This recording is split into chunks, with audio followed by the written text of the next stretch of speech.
नमस्कार, आप देख रहे हैं भारत लाइव और मैं हूं राकेश कुमार। हमारे साथ मौजूद हैं बाबा और आज हम एक अहम मुद्दे पर बात करने के लिए आपके सामने आए हैं। चिराग पासवान ने पिछले दिनों एक पत्र लिखा था जिसमें उन्होंने दलितों को लेकर खासकर चर्चा की थी। चिराग पासवान ने नीतीश कुमार से कुछ सवालों के जवाब मांगे थे। अब उसका रिप्लाई आ गया है, उसका आंसर आ गया है। वह आंसर जो है मांझी के द्वारा, मांझी के पार्टी हम के द्वारा दिया गया है और वो उसमें क्या है क्या नहीं है वो हम बाबा से जानेंगे। लेकिन उससे पहले हम बाबा से आग्रह करेंगे कि बाबा बताएं कि चिराग पासवान के उस पत्र में क्या था। बाबा, क्या था उस पत्र में? राकेश, सबसे पहले तो चाय से ज्यादा केटली गर्म जो वाली बात है जी, वो नजर आ रही है जी।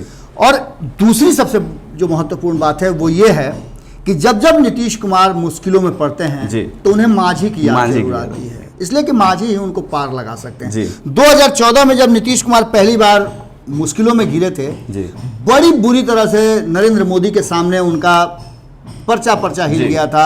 लोकसभा चुनाव में नैतिकता का बताते हुए उन्होंने जिस तरह से मुख्यमंत्री पद से इस्तीफा दिया था तो उन्हें मांझी नजर आए थे कि पतवार से मांझी अपने बिहार की राजनीति जदयू और साथ साथ नीतीश कुमार को भी खे करके इस पार से उस पार लगा देंगे। मांझी सामने आए और मांझी को उन्होंने मुख्यमंत्री बनाया और मांझी ने भरसक प्रयास किया कि नीतीश कुमार को किनारे लगा दें और खुद जगह पर आ जाएं। अब ये बातें जैसे ही समझ में आई उनके तो उन्होंने तुरंत मांझी से पतवार खींचा और अपने फिर से नाव पर सवार हो गए। लेकिन अब स्थिति कुछ दूसरी है। 2014, 2015, 2019 के बाद 2020 की स्थिति थोड़ी अलग हो गई है। तब उनके साथ बहुत सारे लोग जुड़े थे। तब उनके साथ लालू प्रसाद यादव थे जिन्होंने सहारा दिया कि आप मांझी को बनाइए चाहे किसी को बनाइए, आप भारतीय जनता पार्टी को हटाइए। और ये वो मुद्दा था जिसको लेकर के कांग्रेस और सबने सपोर्ट किया। लेकिन अब स्थितियां दूसरी हैं। जैसे ही 2017 में एनडीए में गए वैसे ही नीतीश कुमार के एनडीए में जाते कई दल बाहर आ गए, जिसमें से एक जीतन राम मांझी भी थे। उन्होंने कहा कि एनडीए में नीतीश कुमार के आने से अब उनकी स्थितियां ठीक नहीं है, एनडीए में उनका मान सम्मान नहीं है, इसलिए वो बाहर आ रहे। लेकिन फिर वापस चले गए। लेकिन अब की बार जो स्थिति है वो ये है कि नीतीश कुमार ने एक बार फिर से मांझी के हाथ में पतवार दे दिया है और ये कहा है कि जो भी इस नाव में छेद करना चाहे, मतलब नीतीश कुमार की जदयू रूपी नाव जो है, जो सत्ता के करीब जाने का अपने अंदर में पूरा प्रयास कर रही है, उसमें अगर कोई छेद करता हो तो उस छेद को भी भरे और नाव को भी पार लगाने का जिम्मेवारी मिला है। हमने इसीलिए कहा कि चाय से ज्यादा केटली गर्म हो गई है। अब नीतीश कुमार पर जितने भी हमले हो रहे हैं राकेश, वो सारे हमलों का जवाब नीतीश कुमार नहीं दे रहे हैं, उनकी पार्टी नहीं दे रही है, पूरी तरह से मांझी और उनका दल जो है दे रहा है। और ऐसा वैसा नहीं दे रहा है, जिस भाषा में दिया जा रहा है वो भाषा निश्चित रूप से नीतीश कुमार अपने केबिन में अपने घर में बैठे बैठे मंद मंद मुस्कुरा रहे होंगे। और क्या दे दिया उन्होंने जीतन राम मांझी को इस चंद घंटों और मिनटों में, जो अभी तक उनको एनडीए में शामिल तक नहीं कराया है और उसके बावजूद भी इतना ज्यादा भक्ति। आपको आपने पूछा हम सवाल की बताइए क्या कुछ कहा चिराग पासवान ने। उस सवाल का जवाब सिर्फ इतना है कि जैसे ही एससी एसटी को लेकर के जो बातें सामने आई, उन बातों को लेकर के अब सवाल खड़े हो गए हैं। इसका हमने पहले भी विश्लेषण किया था।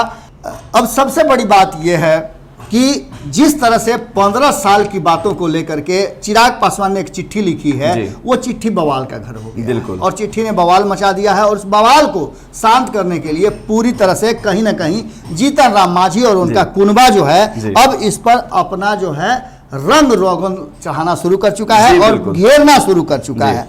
और घेरने की जब स्थिति आ गई है तो आपने देखा होगा कि वो चिट्ठी पर सबसे पहला उन्होंने कहा कि जब चिट्ठी लिखते हैं भाई मेरे, तो उस पर पता तो कम से कम सही लिखा करें कि सही जगह पहुंच जाए। अब चिट्ठी से बवाल इतना मच गया है कि मांझी ने तो सीधे तौर पे अपनी चाल चल दी है। जी बिल्कुल।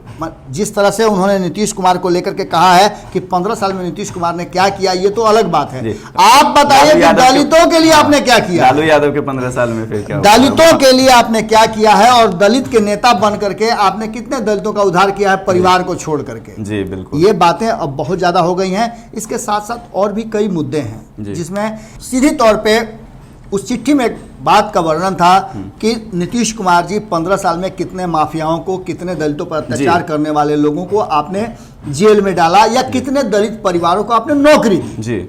इस सवाल के जवाब में हिंदुस्तानी आवाम पार्टी के जो मुख्य प्रवक्ता हैं, राष्ट्रीय प्रवक्ता कह लीजिए, दानिश रिजवान, अब राकेश दानिश रिजवान पूरी तरह से एग्रेसिव हो गए, और ऐसे भी एग्रेसिव रहते हैं दानिश रिजवान, खूब जम करके अपनी बातें रखते हैं, खूब बोलते हैं। दानिश रिजवान ने साफ तौर पे कह दिया है कि भैया आपने ये तो कह दिया कि माफियाओं को आपने क्या कितनी सजाएं दी, आपकी पार्टी उन्हीं लोगों पे चलती है, जरा ये हमको बता दीजिए कि आपकी पार्टी कैसे चलेगी। अब इन सब बातों को लेकर के सीधे तौर पे हमला किया गया है, और हमला बहुत बड़ा है।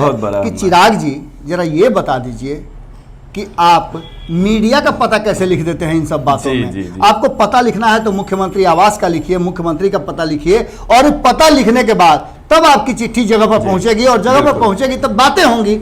लेकिन जो भी बातें आप कर रहे हैं वो सीधी तौर पे ये बात साबित कर रही है कि आपको दलितों से नहीं, आपको अपनी कुर्सी से प्यार है। उछल करके इधर जाते हैं, उछल करके उधर जाते हैं। आप नीतीश कुमार पर हमला करने से पहले एक बात समझ लीजिए कि आप जो हमला कर रहे हैं वो कहीं से तथ्यात्मक नहीं है। उन्होंने तो यहां तक कह दिया कि 15 साल की अगर बात हो रही है, दलित समाज की बात हो रही है, तो अगर नीतीश कुमार के राज में 15 साल में अगर दलितों के साथ अच्छा व्यवहार नहीं हुआ है, तो उन्होंने कंपेयर किया लालू यादव के 15 साल के राज को, और वहां यहां तक कह दिया कि उनके राज्य में तो दलितों के परिवार के साथ किस तरह से नरसंहार होता था, किस तरह से दलितों के मां बेटियों के साथ बलात्कार किया जाता था। इन सभी बातों को भी उन्होंने रखा है। सबसे बड़ी बात है राकेश कि इन सब बातों के बीच में जो सबसे महत्वपूर्ण पॉइंट उन्होंने कहा है दानिश रिजवान ने और हिंदुस्तानी आवाम पार्टी ने, जो चिराग पासवान को पूरी तरह से चेकमेट कर दिया है, वो चेकमेट ये है कि उन्होंने कहा है कि 9वीं अनुसूची में शामिल कराने के लिए कौन रोक रहा था? जी, अगर आपके मन में दलितों के लिए था तो आप खड़ा होते। आप तो कभी भी दलितों के लिए जब हम आगे बढ़ करके उसके लिए कुछ किए हैं तब आप कभी भी हमारे सामने नहीं आए हैं। जब भी धरना प्रदर्शन हुआ है आपने कभी कोई आप रास्ता नहीं दिखाया है। हमने तो कभी पटना और बिहार की सड़कों पे आपको देखा ही नहीं दलितों के लिए करते। तो आखिर आप करना क्या चाहते हैं? इसका मतलब है कि सिर्फ आप अपनी झूठी राजनीति, अपने परिवार और अपनी पार्टी के लिए ही राजनीति करते हैं, वरना आपको न दलित से मतलब है और न किसी और चीज से मतलब है। नीतीश कुमार जी 15 साल में बहुत अच्छा काम किए हैं, और इसको लेकर के जिस तरह से हिंदुस्तानी आवाम पार्टी एग्रेसिव हुई है, यह बता रहा है कि इंतजार हो रहा है कि चिराग पासवान आज जो उनकी अहम बैठक है उस बैठक में फैसला लें, और ऐसा फैसला लें कि उन्हें एनडीए से बाहर होना है, और एनडीए से बाहर होते उनके जगह पर मठाधीश की तरह कहीं ना कहीं हिंदुस्तानी आवाम पार्टी के मुखिया जीतन राम मांझी बैठ जाए, और उनकी राजनीति की पाठशाला जो है, नैया जो है, वो धीरे धीरे पतवार से आगे बढ़े। बाबा एक बात और, जैसे दानिश रिजवान ने तो अपने पत्र में ये भी कहा है कि अगर आप दलितों के लिए कुछ चाहते हैं, कुछ अच्छा करना चाहते हैं, तो आप खुद राष्ट्रीय अध्यक्ष हैं चिराग पासवान जी को एलजेपी के, और उनके पिता भी केंद्र में मंत्री हैं, तो अगर आप कुछ करना चाहते हैं तो ऑब्वियसली कर सकते हैं।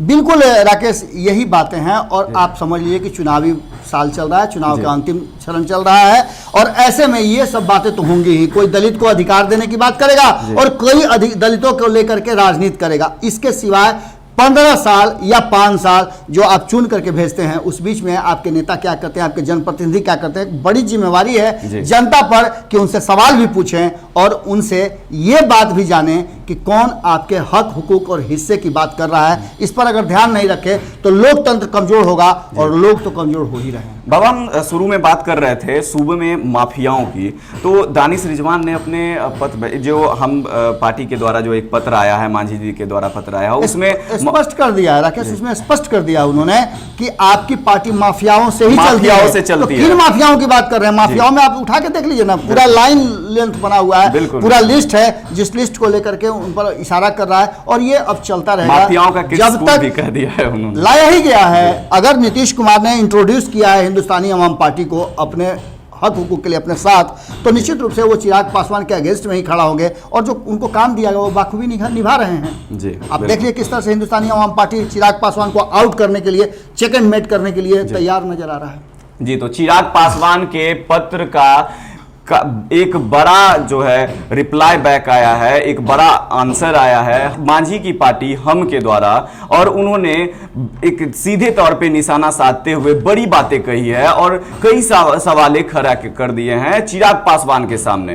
तो अन्य खबरों के लिए देखते रहें भारत लाइव, खबरों का सिलसिला यहां जारी रहता है। धन्यवाद। बढ़ाएं अपना कदम सक्सेस की ओर शिखर करियर इंस्टीट्यूट के साथ। शिखर करियर इंस्टीट्यूट पूर्वी भारत में एकमात्र कोचिंग संस्थान जो एक्सक्लूसिवली है मेडिकल एंट्रेंस एग्जाम के लिए।